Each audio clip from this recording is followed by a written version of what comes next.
Assalamualaikum warahmatullahi wabarakatuh. Perkenalkan, nama saya Wayana. Saya dari kelompok 6 dengan NIM N1D1 19021. Saya di sini akan menjelaskan apa itu alih kode dan campur kode.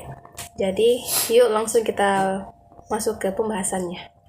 Baik, yang pertama saya akan membahas pengertian dari alih kode dan campur kode. Alih kode adalah peralihan pemakaian dari suatu bahasa atau dialek ke bahasa atau dialek lainnya. Menurut Hymas, alih kode bukan hanya terbagi antar bahasa, tetapi dapat juga terjadi antar ragam-ragam atau gaya-gaya yang terdapat dalam suatu bahasa.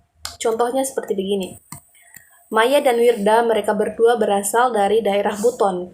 Mereka berdua sedang berbincang-bincang menggunakan bahasa Buton. Kemudian datang Vina yang ingin ikut dalam obrolan mereka.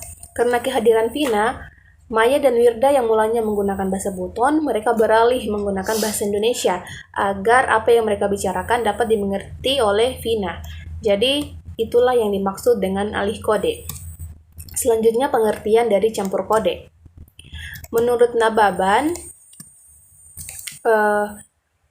campur kode adalah suatu keadaan berbahasa lain bila mana orang mencampur dua atau lebih bahasa dalam ragam bahasa dalam suatu tindak bahasa. Selanjutnya, penyebab terjadinya alih kode dan campur kode. Yang pertama, penyebab terjadinya alih kode.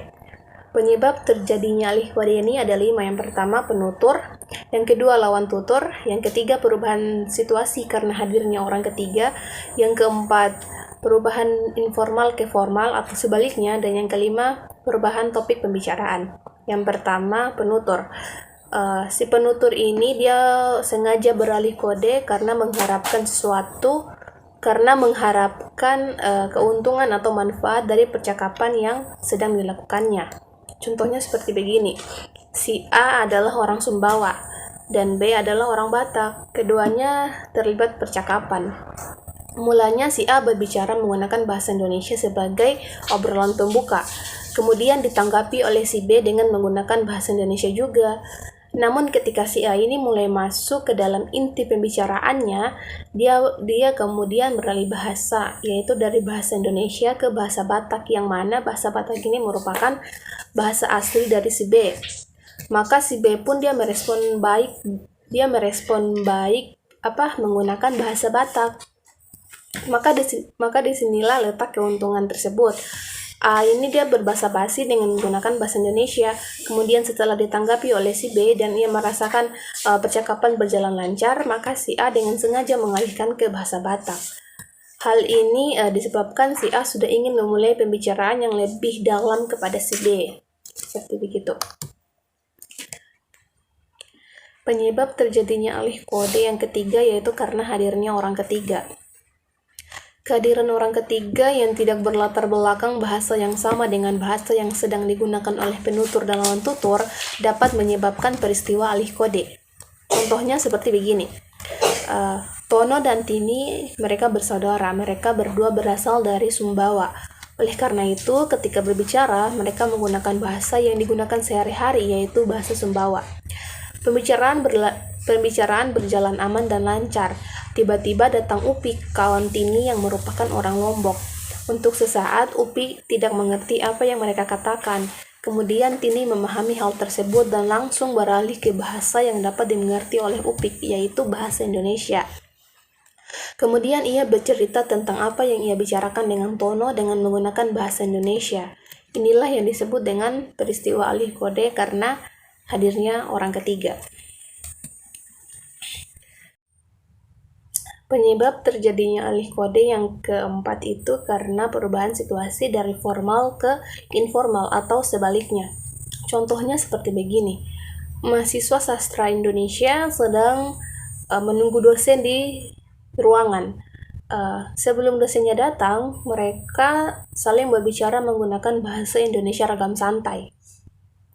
Namun ketika dosen sudah datang, mereka yang awalnya menggunakan bahasa Indonesia ragam santai beralih menggunakan bahasa Indonesia formal.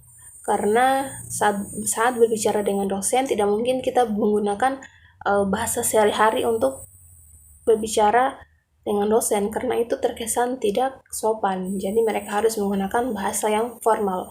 Jadi seperti itu penyebab terjadinya alih kode karena perubahan situasi dari formal ke informal ataupun sebaliknya.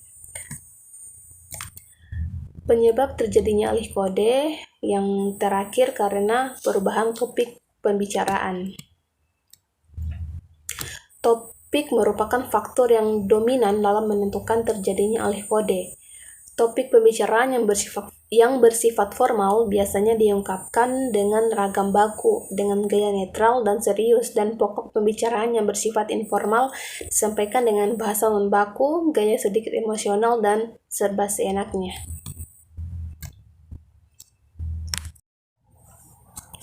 Selanjutnya, penyebab terjadinya campur kode.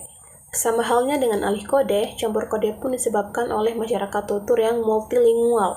Campur kode digunakan karena apabila seseorang yang sedang dalam kegiatan berkomunikasi tidak mendapatkan padanan kata yang cocok yang dapat menjelaskan maksud dan tujuan yang sebenarnya, maka ia akan mencari padanan kata yang cocok dengan jalan mengambil istilah dari berbagai bahasa yang ia kuasai.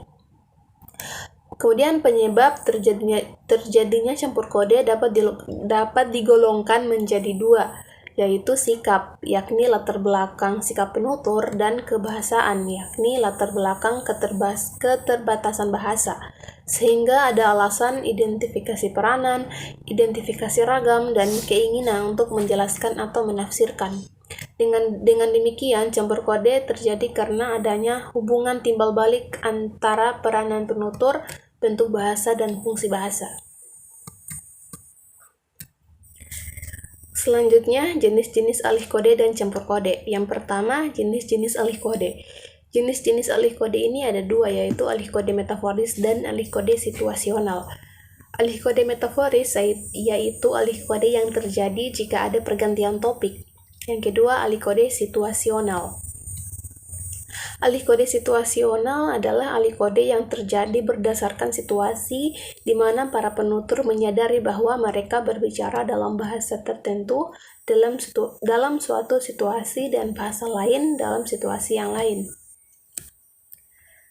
Selain alih kode metaforis dan situasional, menurut Suito dalam Chair mengungkapkan bahwa alih kode juga terbagi menjadi dua jenis, yaitu alih kode intern dan alih kode ekstern. Yang pertama, alih kode intern.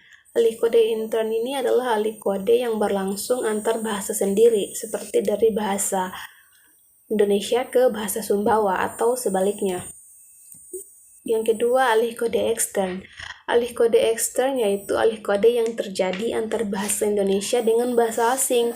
Contohnya seperti bahasa Indonesia ke bahasa Jepang atau sebaliknya.